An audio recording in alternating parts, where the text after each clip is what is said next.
Hello everyone, welcome to YouTube channel of SPC.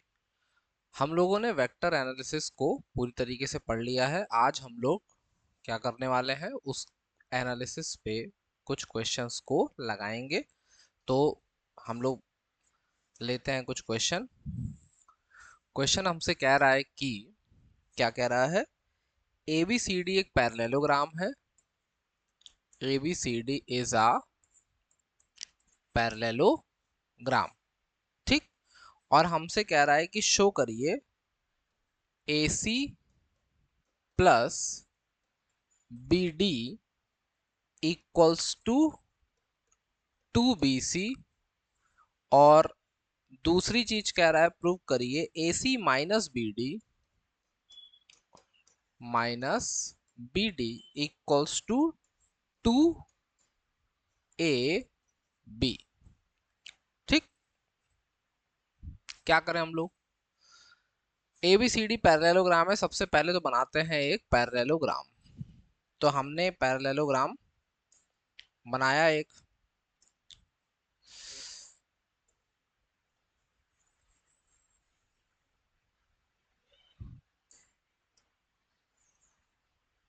ये एक parallelogram है और इसकी साइड्स को हमने बोल दिया कि क्या क्या है। ए, ये हो गया ए, बी, ये हो गया सी, ये हो गया डी। ठीक, अब इसके डायगोनल्स बना दिए हमने।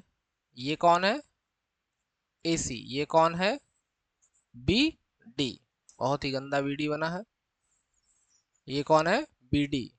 ये वेक्टर ए बी बन गया, ये बी सी, ये सी डी और ये डी ए। बताओ, ठीक है। अब हम लोग पहली चीज देख रहे हैं कि प्रूफ क्या करना है। हमको प्रूफ करना है कि ए सी प्लस बी डी जो है वो किसके बराबर है, 2BC के बराबर है। AD plus AC plus BD किसके बराबर है, 2BC के बराबर है।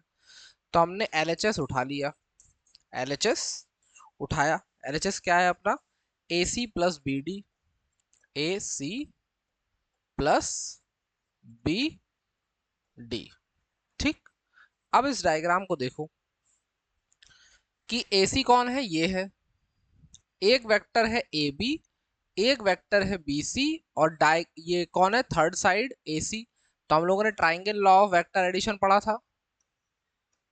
क्या था कि अगर ये R है, ये A है, ये B है, तो R क्या होता है, vector A plus vector B। यही तो होता है। तो हम इसको अप्लाई कर देंगे यहाँ पे। क्या अप्लाई कर रहे हैं कि जो AC है वो किसके बराबर है,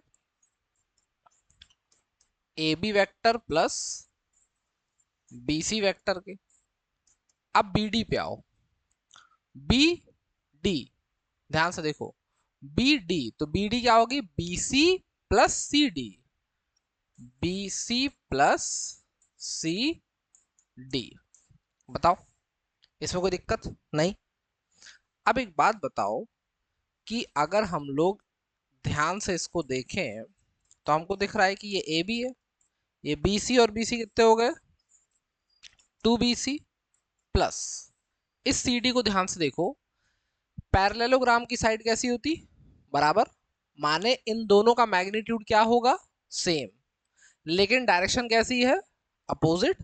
तो अगर ये ए बी है और ये सी डी है तो इसका मतलब इसको पलटेंगे तो ये माइनस ऑफ ए बी बनेगा। क्या बनेगा, c d minus of a b. क्या बन जाएगा, माइनस ऑफ ए बी बन जाएगा। तो हमने यहां पर रखा माइनस ऑफ ए बी, किसकी वजह से, डायरेक्शन की वजह से। तो ए बी से ए बी क्या हो गया, कैंसिल। और हमारे पास बचा कौन, 2BC, जो कि क्या है अपना RHS। अब दूसरी चीज क्या प्रूव करनी है, देखो। दूसरी चीज प्रूव करनी है हमको कि जो AC माइनस बी डी है, तो हम लोग यहीं से LHS उठा लेते हैं इसका। AC माइनस बी डी, फिर से आओ। AC कौन है, ये है। तो ये AB प्लस BC है, AB प्लस BC, बोलो। माइनस BD क्या है, BD क्या है, BC plus CD, BC plus c d, यही है। अब हम देख रहे हैं कि b c minus b c, तो अब की बार सेवा समाप्त हो गई इसकी। बचा कौन अपने पास, ए बी, और ये माइनस माइनस सी डी, बोलो। ठीक है। अब हम लोग तो कह रहे हैं कि ए बी और सी डी मैग्नीट्यूड में क्या है, सेम, लेकिन डायरेक्शन कैसी है, अपोजिट। मैग्नीट्यूड में क्या है, सेम है, डायरेक्शन कैसी है, अपोजिट है। तो क्या करेंगे, सी डी को लिख देंगे माइनस ऑफ ए बी के बराबर। तो माइनस माइनस प्लस, तो क्या आ गया, 2 ए बी, और ये क्या हो गया हमारा, आर एच एस। बताओ, ठीक, कोई दर्द नहीं। चलो अगला क्वेश्चन लेते हैं। क्वेश्चन कह रहा है कि दो फोर्सेस है अपने पास, F1 और F2। हमें F1 की वैल्यू दी है 5 न्यूटन और F2 की वैल्यू दी है 7 न्यूटन। ठीक है। किसी पार्टिकल पे लग रहे हैं और दोनों के बीच का जो एंगल है, F1 और F2 के बीच का जो एंगल है वो है 30 डिग्री। कितना है, 30 डिग्री है। तो हमसे कह रहा कि बताओ कि इनका रिजल्टेंट जो है वो कितना है। माने रिजल्टेंट वेक्टर का magnitude, magnitude of resultant force, जो भी रिजल्टेंट फोर्स है उसका मैग्नीट्यूड कितना है। तो हमने कहा कि यार हम लोगों ने पढ़ा था कि अगर एक वेक्टर ए है, वेक्टर बी है, तो r equal to under root a square plus B square plus 2ab cos theta. तो क्या करते हैं, हम लोगों ने किया कि यार चलो एफ बराबर इसको ले लेते हैं हम लोग F1 square plus F2 square plus 2 F1 F2 cos theta. F1 की वैल्यू क्या दिख रही है, 5, F2 की value 7, plus 2 into 5 into 7 into cos 30। चलो आ जाओ। तो ये 5 का स्क्वायर कितना हो गया, 25, 7 का स्क्वायर कितना हो गया, 49, प्लस 5 टू ज़ा 10 इंटू 70, और cos 30 कितना था, अंडर रूट 3/2। तो अंडर रूट 3 की वैल्यू कितनी होती, 1.73 होती। तो हमने उसको कंसीडर कर लिया 1.7, और डिवाइड में कौन है, 2। चलो तो 25 और 49, 25 और 49 कितना हो गया, 74, प्लस ये कितना हो गया, 35 इंटू 1.7।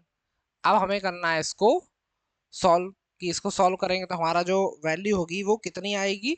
तो हम लोग को चाहिए वैल्यू 35 इंटू 1.7 की, जो कि लगभग आएगा कितना, 59.5, और ये 74 है।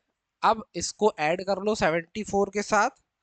तो 74 के साथ ऐड किया तो ये हमें मिली 133.5। अब एक बात बताओ, इससे बड़ा स्क्वायर हम लोग कौन सा जानते हैं, 144, जिसकी वैल्यू क्या होती, 12। इससे छोटा कौन सा जानते हैं, 121, जिसकी वैल्यू क्या होती, 11। अब ये 121 से लगभग 12 दूर है, 144 से लगभग 11 दूर है, माने लगभग बीच में है, लगभग सा क्या है, बीच में है, लेकिन किसकी ज्यादा नजदीक है, 144 के। माने इसका स्क्वायर रूट जो होगा, इसका स्क्वायर रूट जो होगा वो 11.5 से हल्का सा बड़ा देखने को मिल सकता है। तो हम कुछ मान लेते हैं 11 पॉइंट कुछ 55 या 56 या 11.6 भी ले लोगे तो कोई दिक्कत नहीं है। बस क्या करो, यहाँ पे अप्रोक्सीमेट का साइन लगा देंगे। किसका साइन लगा देंगे, अप्रोक्स का साइन। तो हमने लगाया अप्रोक्स 11.55 या 56 या केवल 11.6 भी लिख दोगे तो कोई दिक्कत नहीं है, न्यूटन। तो ये क्या है, इसके ऊपर लगने वाला resulting force.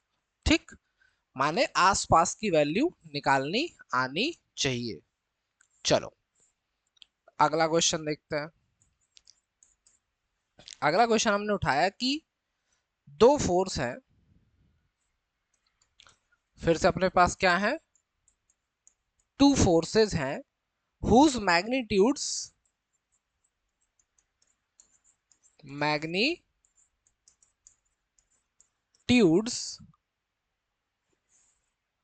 Are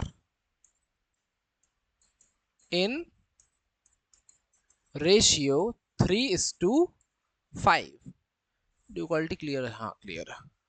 are in ratio 3:5। फिर आगे कह रहा है कि गिव अ रिजल्टेंट। ये दोनों क्या करते हैं, एक रिजल्टेंट देते हैं, give a resultant 42 Newton. 42 Newton का क्या कह रहे हैं, रिजल्टेंट दे रहे हैं। If the angle of inclination, if the angle of inclination be 60 degree, कितना है, 60 डिग्री है, calculate the magnitude of each force, calculate the magnitude of each force, ये हम लोगों से पूछा गया। तो हमें कह रहा है कि दो फोर्स है, उनका रेशियो 3:5 है, रिजल्टेंट का जो मैग्नीट्यूड है वो 49 है, एंगल दोनों के बीच का 60 डिग्री दिया है। तो हम लोग क्या करते हैं, हम लोग वही लगाते हैं कि F equals to F1 square plus F2 square plus 2 F1 F2 cos theta, और ये पूरा किसमें, अंडर रूट में। अब हमें F की वैल्यू दी है कितनी, 42, तो हमने यहां पे रख दिया 42, ये बाहर हो गया, लिमिट से बाहर 42। ठीक है, अब बात आई कि F1 और F2 को क्या रखें, तो रेशियो दिया है 3 और 5, तो हमने मान लिया कि कुछ होगा 3x का स्क्वायर प्लस 5x का स्क्वायर प्लस यहाँ पे 2 into 3x into 5x into cos कितना एंगल, 60 डिग्री। चलो तो ये 42, 3x क्या हो गया, 9x square plus 25x square, ये कितना हो गया, 3 2 6 और 30 ना, 5 15 और 30x स्क्वायर, और cos 60 की वैल्यू कितनी होती, cos 60 की वैल्यू होती 1/2, तो ये इसके साथ किसमें है, मल्टीप्लाई में 1/2, तो ये कितना हो जाएगा 15 ना, कितना हो जाएगा 15, तो ये 42, 15 प्लस 25 कितना हुआ 40, 40 प्लस 9 49 एक्स स्क्वायर किसमें है, अंडर रूट में। 49 बाहर आएगा तो वैल्यू कितनी आएगी, 7x इक्वल्स टू 42। 7 से 42 कितनी बार कटा, 6 टाइम्स, तो जो x है उसकी वैल्यू कितनी आई, 6। ठीक है, तो अगर x की वैल्यू 6 आई तो F1 क्या होगा, 3x, 3 इंटू 6 कितना हो गया 18 न्यूटन, और F2 कितना हो जाएगा 7, 5x 5x 5 into 6 equal to कितना हो जाएगा 30 न्यूटन ना, 6 है, रेशियो 5 था, 5x कितना आ गया 30 न्यूटन। बताओ, क्लियर कट मैटर है, आ गया समझ में, एकदम आसान था, कोई दिक्कत नहीं थी। अगला क्वेश्चन लेते हैं। अगला क्वेश्चन में कह रहा है कि टू वेक्टर्स हैं, both are in equal in magnitude, two vectors both are equal in magnitude have their resultant have their resultant equal in magnitude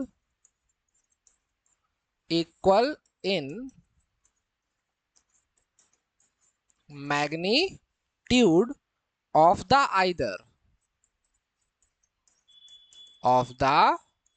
either. Find the angle between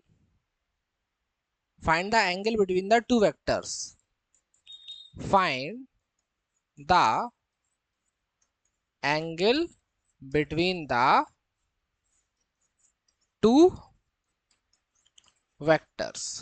हमसे कह रहा है कि दो वेक्टर हैं जिनके मैग्नीट्यूड क्या है, सेम है, और have their resultant equal in magnitude of either. क्या मतलब है इस बात का? इस बात का मतलब है कि जो हमारा रिजल्टेंट है वो किसी एक वेक्टर के मैग्नीट्यूड के क्या है, बराबर है, ऐसा बोला। तो अब क्या करें? माने कि हमें तो पता था कि क्या होता है, आर जो होता है, आर दिख रहा है, आर थोड़ा सा बाहर हो गया मैदान से, आर, हाँ दिखा, इक्वल्स टू क्या होता है, A square plus B square plus 2ab cos theta. बताओ, ये होता है। हमसे कह रहा है कि दो वेक्टर हैं, दोनों का मैग्नीट्यूड क्या है, सेम है, और जो रिजल्टेंट है वो मैग्नीट्यूड में किसके बराबर है, किसी एक वेक्टर के। तो माने कि हमको दिया है कि a तो b के बराबर है ही, लेकिन जो r है वो भी किसी एक के बराबर है, तो चाहे a के बराबर मान ले चाहे b के, तो हमने मान लिया कि सब कौन है, a है। ठीक है, ये गिवन है हम लोग को, r इक्वल्स टू a और r इक्वल्स टू b किसी एक के बराबर है, और अगर वो दोनों आपस में बराबर है तो इसका मतलब r दोनों बराबर है। तो वैल्यू पुट करेंगे, r की जगह क्या रखा हमने, a तो खुद a था ही, b भी क्या बन गया, a, और ये a इंटू बी क्या बन गया, a, और ये कॉस थीटा। तो ए स्क्वायर 2a², और ये कौन है, a, सबसे पहले स्क्वायर कर दो तो अंडर रूट कट जाए, तो क्या हो गया, a² 2a² प्लस ये वाला 2a² कॉस थीटा। इसको भेजो इधर, ये इधर जाएगा तो क्या आएगा, -a² और ये 2a² कॉस थीटा। बताओ, a² से a² कैंसिल हो गया, बचा कौन, यहाँ पे -1 यहाँ पे 2, और -1/2 इक्वल टू क्या आया, कॉस थीटा। ठीक है, अब हमें वैल्यू चाहिए किसकी, हमें वैल्यू चाहिए थीटा की। तो थीटा में -1, कॉस में -1/2 किसकी वैल्यू होती, कॉस में अगर हम लोग बात करें -1/2 किसकी वैल्यू होती है, तो ये हो जाएगा cos theta equal to cos 120। तो थीटा की वैल्यू कितनी आएगी, 120 डिग्री। मतलब समझे इस बात का? इस बात का मतलब ये है कि अगर एक वेक्टर है a, एक वेक्टर है b, और इन दोनों का मैग्नीट्यूड सेम है, मान लो कि ये भी क्या है, a है, या मान लो कि ये 5 न्यूटन का है, ये भी कुछ 5 न्यूटन है, तो इसका जो रिजल्टेंट होगा वो पहली बात तो एकदम बीचों बीच होगा, और उसका मैग्नीट्यूड भी क्या होगा, 5 न्यूटन ही होगा। ठीक, अगर कहीं कोई कुछ इस तरीके की कंडीशन हमको दिख गई, मान लो एमसीक्यूज में, तो डायरेक्ट लगाएंगे और सेवा समाप्त कर देंगे लगा के। ठीक है, अगला क्वेश्चन लेते हैं। क्वेश्चन कह रहा है कि two forces F1 and F2, two forces F1 and F2 are equal to P and 2P Newton act on a particle, act on a particle, किसी पार्टिकल पे काम कर रहे हैं। आगे कह रहा है if the first be doubled, if the first B doubled, पहले को क्या कर दिया जाए, दुगना कर दिया जाए, and second be increased by 20 newton, and second be increased by 20 Newton, the direction of the resultant is unaltered, then the direction of the resultant is unaltered, माने जो डायरेक्शन है वो चेंज नहीं हो रही है। तो कह रहा find the value of P, find the value of P। सवाल को पढ़ो कायदे से। सवाल कह रहा है कि दो फोर्स हैं जो F1 F2 इक्वल है P और 2P न्यूटन के, एक्ट कर रहे हैं एक पार्टिकल पे। अगर पहले को क्या कर दिया जाए, डबल कर दिया जाए, और दूसरे को क्या कर दिया जाए, इंक्रीज कर दिया जाए, कितने से, 20 से, तो रिजल्टेंट में कोई अंतर नहीं आता है। चलो एक बात बताओ, रिजल्टेंट की डायरेक्शन में कल हम लोगों ने देखा था कि जो tan अल्फा होता है वो क्या होता है, B sine theta upon A plus B cos theta. बताओ, ये पढ़ा था। तो इसी को अगर हम लोग यूज कर दें केस वन, केस वन में हमने लगाया कि tan अल्फा जो है वो फोर्स कौन है अपने पास, A को मान लिया F1, B कौन है F2, तो F2 साइन थीटा और F1 plus F2 cos theta. तो F2 ऐसे रहने दो। सेकंड केस, केस टू कह रहा कि एंगल जो है वो तो चेंज हो ही नहीं रहा, तो tan अल्फा ही रहेगा। लेकिन कह रहा है कि देखो फर्स्ट बी डबल्ड, जो F1 है वो 2F1 बन गया, ठीक है, और जो F2 है कहाँ है, सेकंड बी इंक्रीज बाय 20, तो F2 जो है वो F2 प्लस क्या बन गया 20, और साथ में क्या रहेगा cos थीटा, और F2 क्या है F2 प्लस 20 ऊपर साइन थीटा। बताओ यही आया। अब ये दोनों क्योंकि tan अल्फा के बराबर हैं तो आपस में बराबर हो जाएंगे। तो हमने लिखा कि therefore F2 sine theta upon F1 plus F2 cos theta equals to F2 plus 20 upon 2F1 plus F2 plus 20 cos theta ऊपर साइन थीटा था। बताओ ठीक है, कोई दिक्कत इसमें, साइन से साइन तो कैंसिल हो गया। अब जो F1 था वो कौन था, P, और F2 कौन है 2P, तो ये वैल्यू पुट करेंगे। चलो करो, F2 कौन है 2P, F1 कौन था P, plus F2 2P cos theta, F2 कौन था 2P प्लस 20, नीचे 2F1 P F2 2P और प्लस 20 और साथ में cos थीटा, यही था। बताओ तो क्या होने वाला है, अब क्रॉस मल्टीप्लाई कराओ, लेके जाओ सबको उधर, क्या हो जाएगा ये, एक सेकंड रुको।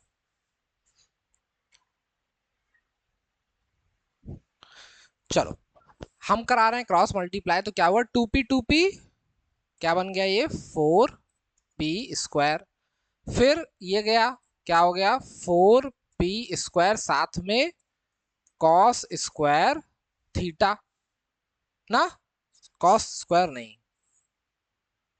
क्या हो जाएगा 2P कॉस थीटा, ठीक। फिर 2p और 20 40p cos theta equals to, इसको भेजा यहाँ 2p और p 2p स्क्वायर, फिर 2p और 2p 4p square cos theta, फिर 20 का मल्टीप्लाई करा 20 इंटू p प्लस 20p और 20 into 2p plus 40p cos theta. ठीक, तो देखो 40p cos थीटा से 40p cos theta cancel, 4p square cos theta से 4p square cos theta cancel, अपने पास बचा कौन 4p स्क्वायर इक्वल्स टू, उधर क्या बचा है 2p स्क्वायर प्लस 20p। बताओ, इसको भेजा इधर 4 माइनस 2 कितना हुआ 2p स्क्वायर, 20p, p से p कैंसिल और 2 से 20 कैंसिल, तो हमें p की वैल्यू मिली कितनी 10 न्यूटन। ठीक, p की वैल्यू कितनी आ गई 10 न्यूटन। एकदम आसानी से इस क्वेश्चन को निकाला जा सकता था, जब साफ साफ उसने बोल दिया कि एंगल क्या रहेगा सेम, तो हमें कोई दिक्कत वाली बात अब इसके बाद बची ही नहीं। ठीक है, बताओ कोई कष्ट, दुख, दर्द, दुविधा नहीं। चलो, तो अब एक क्वेश्चन देखते हैं हम लोग, और क्वेश्चन पहले लिख लेते हैं ना। देखो, क्वेश्चन है हमारे पास कि if sum of the magnitude of two forces acting at a point is 18 newton, दो फोर्सेस का जो सम है मैग्नीट्यूड का वो कितना है 18 newton, and the magnitude of their resultant is 12 newton, जो रिजल्टेंट का मैग्नीट्यूड है वो कितना है 12 न्यूटन है। If the resultant makes an angle of 90 degree, 90 degree का एंगल बना रहा with the force of smaller magnitude, what are the magnitude of two forces. ठीक है, तो हमें पता है कि tan अल्फा इक्वल्स टू क्या होता है बताओ, b sine theta upon a plus b cos theta. तो हम लेट कर लेते हैं कि a और b दो फोर्स है, let a and b are the forces. ठीक, तो tan अल्फा बराबर b sine theta upon a plus b cos theta हो गया। और ऐसा लेट किया हमने कि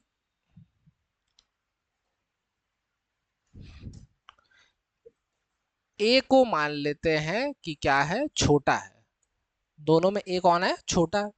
अब वो कह रहा है कि छोटे वाले से एंगल बना रही है कितने का 90 का, छोटे वाले से एंगल कितने का बना दिया 90 का, तो ये क्या हो गया tan 90 equals to b sine theta upon a plus b cos theta. चलो इसी बात पे बताओ कि tan 90 की वैल्यू कितनी होती है, tan 90 की वैल्यू की अगर हम लोग बात करें तो tan 90 कितना होता है इनफाइनाइट, अनडिफाइंड इनफाइनाइट, तो इसको हमने रख दिया infinite. b sine theta upon a plus b cos theta. अब क्या करें, मामला गड़बड़ा गया हम लोग का, तो अब इसको पलटी मारेंगे। क्या मारेंगे पलटी, तो ये 1 अपॉन इनफाइनाइट होगा, और 1 अपॉन इनफाइनाइट क्या होता जीरो, 1 अपॉन इनफाइनाइट क्या होता है जीरो। तो यहां से हमको मिलेगा कि a plus b cos theta किसके बराबर है जीरो के बराबर, a plus b cos theta किसके बराबर आ जाएगा जीरो के बराबर। ठीक है, अच्छा एक और चीज दी है कि दोनों के मैग्नीट्यूड का सम कितना है, देखो 18 है और रिजल्टेंट कितना है 12 है। तो हमें पता है कि सिंस वी, या छोड़ो सीधे, नाउ r इक्वल्स टू क्या होता है a square plus b square plus 2ab cos theta, r की वैल्यू दी है 12। ठीक, अब दोनों के मैग्नीट्यूड का सम कितना दिया है 18, तो इसका यूज करेंगे। हमने a को a ही रहने दिया, लेकिन b को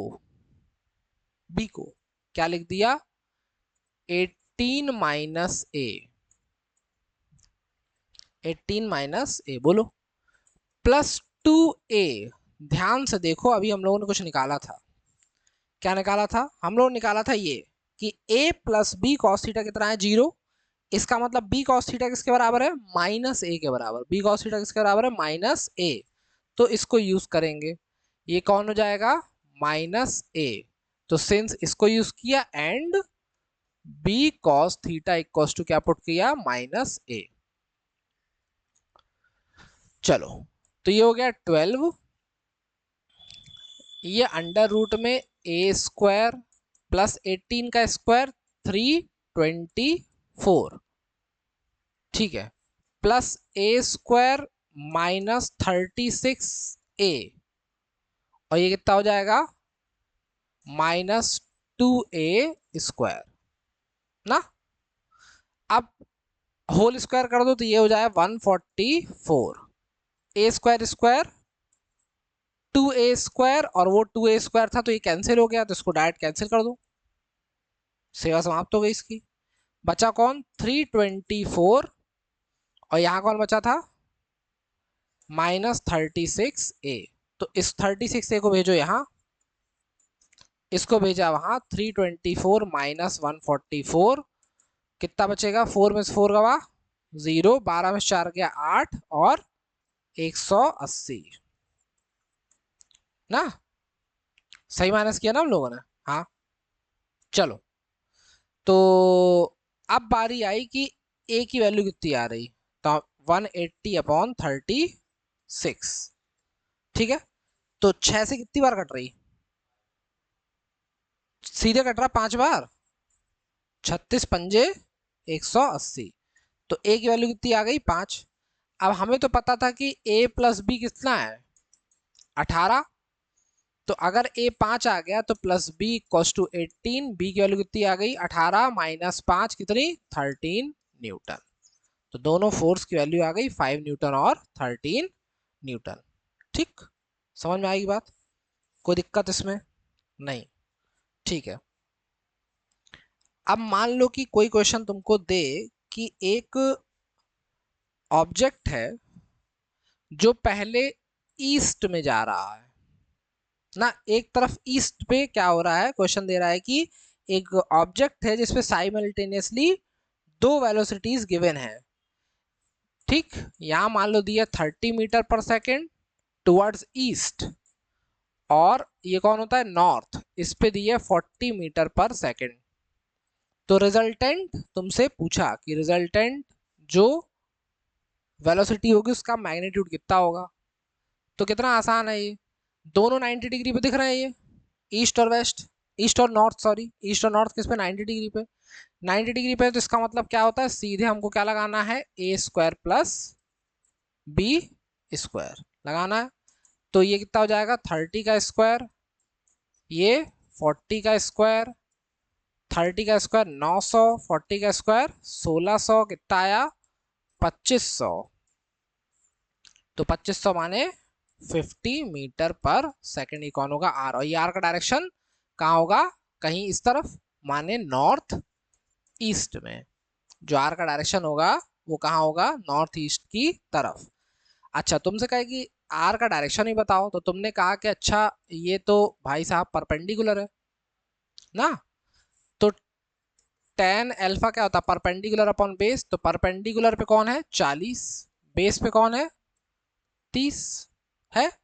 तो ये कितना होगा? 4/3। तो अल्फा बराबर tan इनवर्स 4/3, ये हमको कुछ मिलेगा।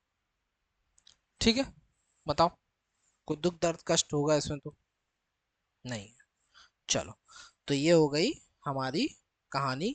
यहाँ पे रोकते हैं आज की कहानी को। मिलेंगे हम लोग अपने अगले लेक्चर में नए टॉपिक के साथ। तब तक पढ़ते रहिए, रिवाइज करते रहिए। जय हिंद, जय भारत।